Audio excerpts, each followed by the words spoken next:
In this video, we're going to have a look at creating invoices from your accounts. So let's go to accounts.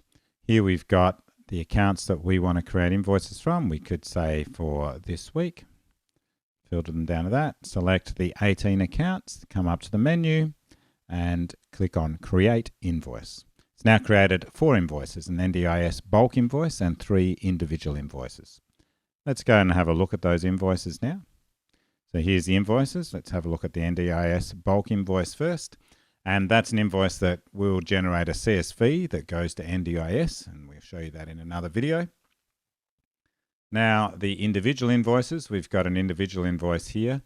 That is actually a plan managed invoice for Jeff Clark who's looking after Caitlin Smith. We can go to the print invoice here, and we need to, well, actually that's the correct format. The print format is participant invoice. And you can see at the top here, you've got your company's logo, your organization's logo, and your organization's info, and then the bill to information here. And the services are provided to Caitlin Smith, and here are the actual services listed and the total, and the place where that is to be paid into. If we have a look at another one that also has Jeff Clark as the plan manager, but in this case it's for Jack Anderson.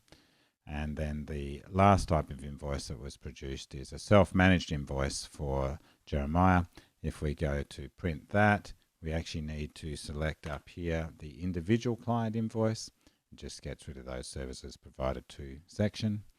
Now, if you wanted to email that invoice directly to them, you can once again go to the menu and just hit email, and it produces an email with their email address, and you can throw in there some information. You can add your own template, and then make sure at the bottom you've selected the correct print format to email to them, and then hit the send button.